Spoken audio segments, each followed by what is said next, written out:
ಇವರಿಬ್ಬರು ಸೇರ್ಬೇಕಂತೇಳಿ ಕರ್ತನ ತಾನೇ ಉದ್ದೇಶ ಇಡುತ್ತಾನೆ. ಅಲ್ವಾ? ಆ ಎಲ್ಲವನ್ನೇ ಜಯಿಸಿ ಇಲ್ಲಿ ಒಂದಿಬ್ಬರುವಾಗಿ ಕರ್ತನ ತಾನೇ ಕೃಪೆ ಕೊಟ್ಟಿದ್ದಾರೆ. ಹಾಗಾಗಿ ಈ ಶುಭ ಕಾರ್ಯಕ್ಕೋಸ್ಕರ ನೀವೆಲ್ಲರೂ ಸೇರಿ ಬಂದು ಇಲ್ಲಿ ಶುಭ ಆರಂಭಕ್ಕಾಗಿ ಎಲ್ಲದಕ್ಕಾಗಿ ನಾನು ಕೃತಜ್ಞತೆ ಸಲ್ಲಿಸ್ತೇನೆ.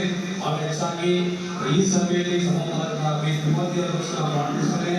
ಯಾಕಂದ್ರೆ ಈ ಮದುವೆ ವಿಷಯ ಪ್ರಸ್ತಾಪ ಮಾಡುವಾಗ ಅವರು ಸಂತೋಷವಾಗಿ ಪ್ರಾರ್ಥನೆ ನಮಗೆ ಪ್ರತಿಸ್ಪಂದಿಸಿದರು.